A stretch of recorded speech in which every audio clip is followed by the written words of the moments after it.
এই, তোমরা সবাই শোনো।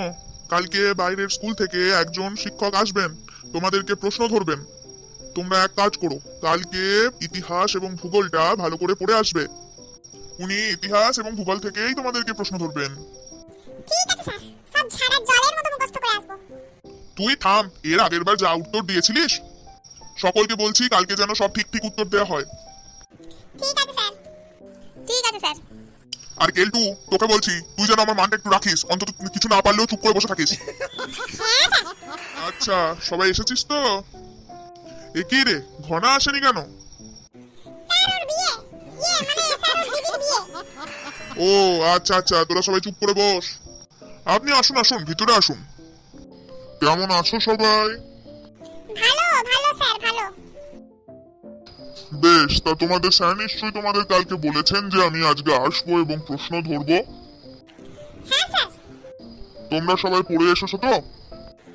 মানে স্যার আমার বিয়ে বাড়ি ছিল, তাই ঠিক পড়া হয়নি। আর বাকি দুজন, তোমরা পড়েছো তো? হ্যাঁ স্যার, পড়েছি। আমিও পড়েছি স্যার। ঠিক আছে, যে মাঝের জন আছে তুমি উঠে দাঁড়াও তো একবার। হ্যাঁ স্যার, বলুন কি প্রশ্ন ধরবেন? কিন্তু এবার যাবে। আচ্ছা, তা তুমি বলো তো, চৌরি চৌরা ঘটনাটা কি ঘটনা?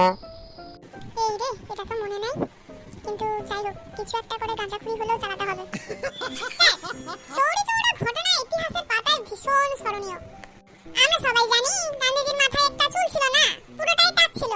তো তিনি গুজরাটে এসে সবাইকার কাছ থেকে চুল চুরি করে নিয়ে চলে গিয়েছিলেন তার টাকে বাঁচানোর জন্য। এই ঘটনাই চৌরি চৌরা ঘটনা নামে পরিচিত। হ্যাঁ, এ কি উত্তর রে বাবা? কেলটু, তোকে বলেছি তুই না পারলে চুপচাপ থাকবি, তবু বকবি না উল্টো পাল্টা। আচ্ছা, ওর পাশের জন যে আছে উঠে দাঁড়াও তো। হ্যাঁ স্যার, বলুন। তুমি ভূগোলটা পড়েছো তো আগের দিন? হ্যাঁ স্যার, পড়েছি। আচ্ছা, তুমি বলো তো, পৃথিবীতে দিন ও রাত্রি কেন হয়? মানে পৃথিবীতে একদিকটা অন্ধকার আর একদিকটা আলো কেন থাকে? এটা তো স্যার খুবই সিম্পল। পৃথিবীর একদিকে মানুষ খুবই কিপটে, যার কারণে তারা আলো জ্বালিয়ে রাখে না, লাইট অফ করে দেয়, সেই কারণে অন্ধকার দেখায়। অন্যদিকে সেই পৃথিবীর মানুষ খুবই বড়লোক, সেই কারণে ওরা সবসময় আলো জ্বালিয়ে রাখে, তাই আলো দেখা যায়। হ্যাঁ, আচ্ছা, আমি তোমাদের মধ্যে এবার শেষ প্রশ্ন ধরছি, যে পারবে বলবে। বলো তো, বক্সারের যুদ্ধ কত সালে হয়েছিল? স্যার আমি বলবো? আগেরটার মতো উল্টো পাল্টা হবে না তো? না স্যার, এটা একদম সঠিক। বেশ, বলো বক্সারের যুদ্ধ কত সালে হয়েছিল? স্যার বক্সারের যুদ্ধ 65 হয়েছিল, টিভিতে দেখিয়েছে।